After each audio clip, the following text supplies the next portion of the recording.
Greetings once more, my fellow comrades of humanity. Let us delve deeper into this exploration of the beloved Bible. Question 1, Exodus 34:27. This question, I guess, is a continuous line of questioning as to how much the covenants of God actually matter.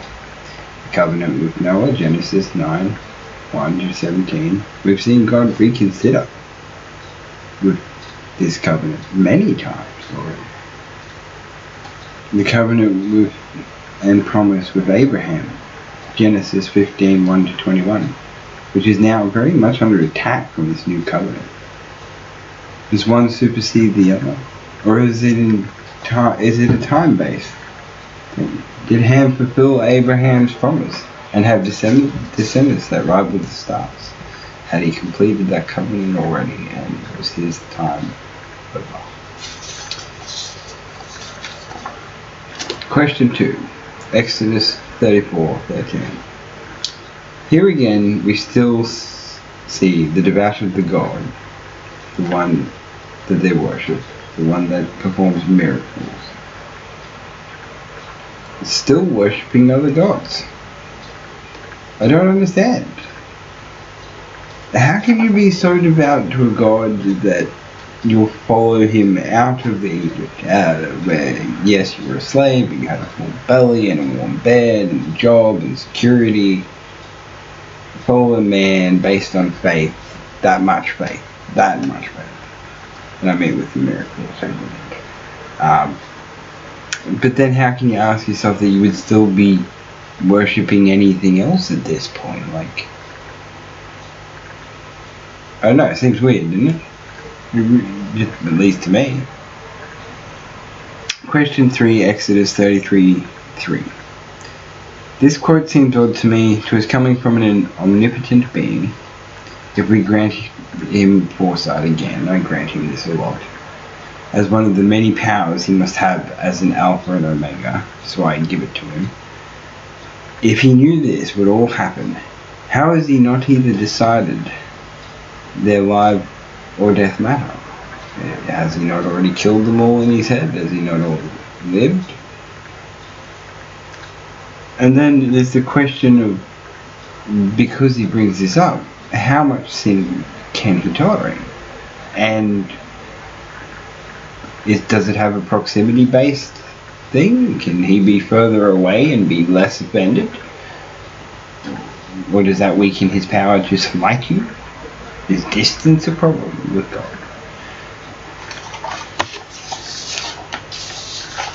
Question 4, Exodus 32:22. Why were these people, here again, foresight suggests that God knew who the evil ones were. It seems time and time again, God seems to choose what could be considered evil as his chosen people.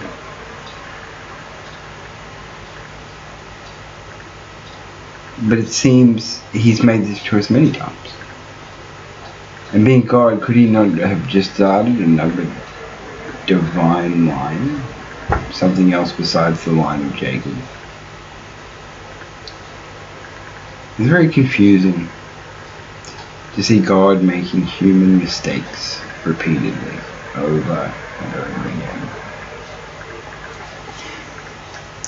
Question 5, 11:3. Exodus 11:3, I'm sorry. I'm at odds here with this line of thinking. Either one way is free will. It frees us from God's influence and takes the foresight I view so often away from him. I don't feel like this denotes from his Alpha and Omega in much of a way. He still has limitless choices. He can still snap things in and out of existence. He's still the all.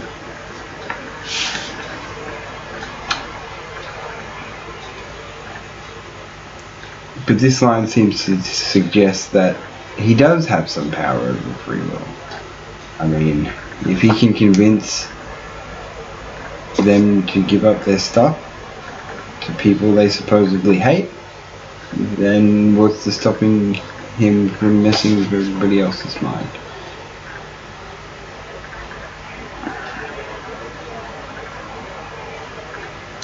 Question 6, Exodus 7 through to 11.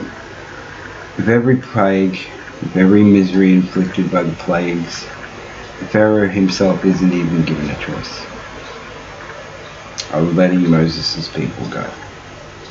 Time and time again, the Pharaoh's heart is hardened by God, leading to the misery of him as well as his people. You ever think some of these plagues affected the Hebrews as well? Meant as a miraculous sign that God had divinity, and this is the way he chose it, was to again cause the misery, to show his divine will. Unless you include the trinkets that Moses uses to convince everyone to his side, which seem very minor miracles in comparison to the other ones he makes in the Exodus.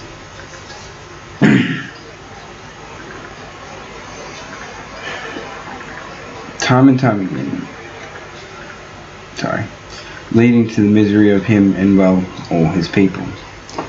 Each time the Pharaoh can be seen wanting out of this, wanting to become let out of the trap that he's now in, where he's being forced to suffer worse and worse miseries.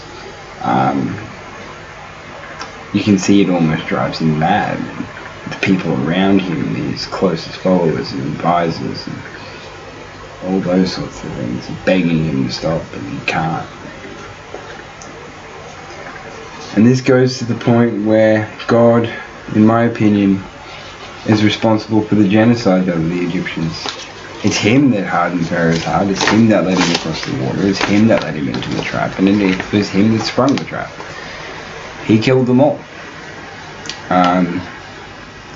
And I know the Pharaoh was hard, and people tell me he's this evil figure in the Bible, but all he really did was get a bit paranoid and get a bit more strict.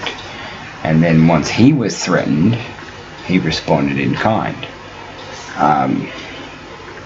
If you take all that into account, like, especially for this eye for an eye system that God lays down later in his rules in the tabernacle, does God's punishment on the Pharaoh seem just at all? Did he really deserve all that? And his people? What about all the innocent people that were involved in that? I'm sure there were some innocent Egyptians that were involved in it. Not all of them could have been in. I mean, they lived in harmony for a long time before the Pharaoh got worried that the Israelites were outnumbering him and therefore taking his power. So yeah, I think it's a very harsh punishment put upon him in a way he couldn't redeem himself. So it seems that not everybody is redeemable in the eyes of God. Or something of that matter, I guess. Question 7, Exodus 23, 23 to 24. Now this is really strange, and the fact that I have to ask this just boggles my mind.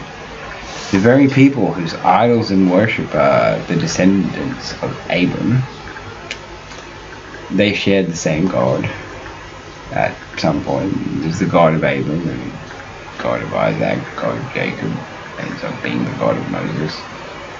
So he's from the same line. This is Ham's line. So again, we have those promised to covenant now being the victims of another one. I mean, God's promising to move into these territories and eliminate these people so that Moses' people can come in, and it seems he's breaking one covenant to complete another. I know I've probably said this already, but the whole thing seems weird. And it seems weird that also that the sons of Abram would be worshipping a different God, and God would be scared of the God that they were worshipping. Well, not scared, but he didn't want his people, he was scared for his people following that religion.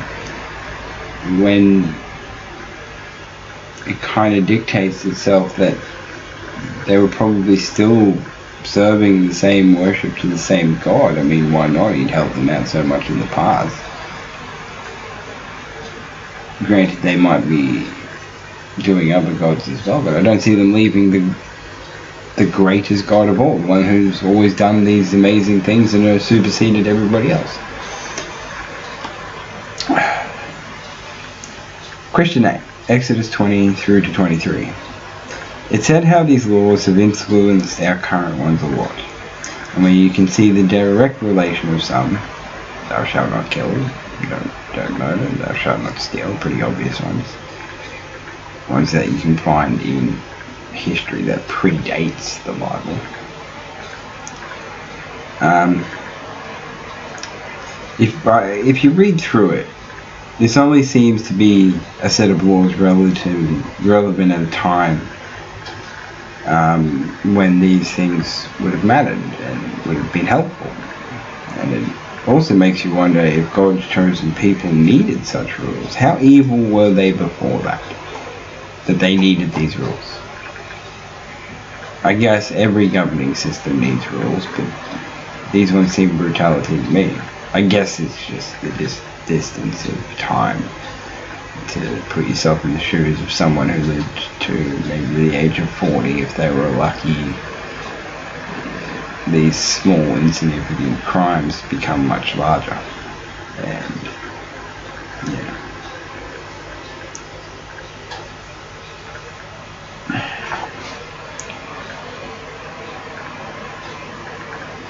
And even though they instantly, the people, the Hebrews, the Israelites, instantly agree to this covenant, Moses goes back up in the hills and for 40 days stays up there. And these guys have been in the desert for a while now and they've been waiting a long time. So yeah, they're a bit antsy.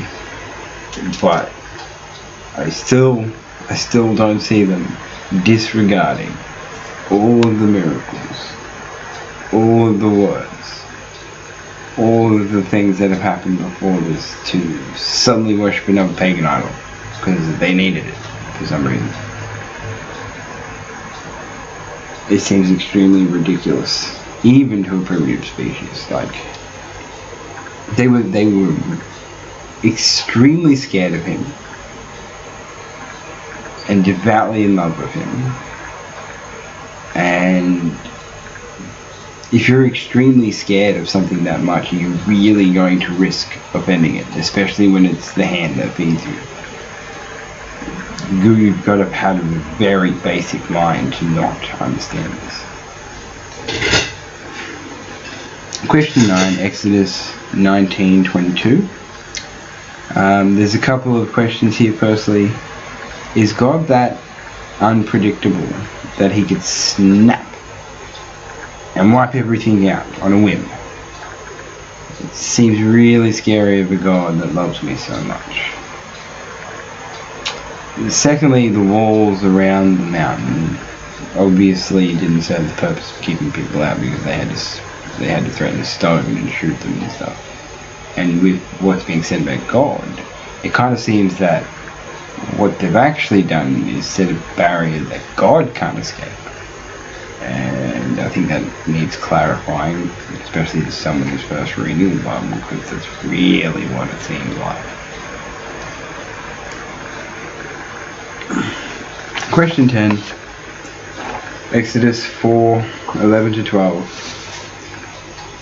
Here God suggests that despite Moses' obvious inability to converse well, suggests God could do so for him. That God does speak through everyone and everything and is in everything, and thus pretty much control us all. Is kind of, I guess, the implied impression here.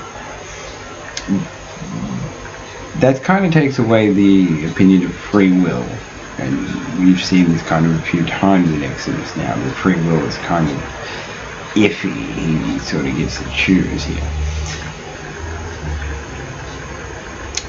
And does this change things? Is because without free will, God easily has foresight. He knows everything that's going to happen in the future. With free will, even God himself has a little bit of trouble seeing, because he has trouble seeing the choices we make. You could deduce. It really brings into the question of where God's powers are, where their limits lie, how the power changes over the course of time. I mean, anime fans would have trouble keeping up with this. They would have trouble keeping up with his power level and what he can do and what he can't do. So he's very interchanging God. And seems to be more based on what the people writing about him think of him. And as the last part, I'd like to take the time to explain what I'm actually doing here, which is I was raised in a Christian household. I went to church for 7 years, can't really remember. I never read the Bible, but I was taught to it through, in many ways, through other people. And it never stuck with me. Nothing really ever sort of clicked. There was no Jesus moment or anything like that. So I thought I'd do this as an undertaking to see this proof of the will of the Word of God's power to find me if I look for it. And I'm looking. I've tried to remove all doubt from my heart, not removing skepticism, because I can't. I guess that's doubt as well, so I can't really remove doubt. But I'm of the thought that if he is so powerful and omnipotent, then surely after reading his book, I'll become a devout Christian. Who knows? I guess it's interesting to sort of find out, I think. And even if no one cares, I'm going to do it anyway. Again, goodwill to all. Love your family. And stay safe.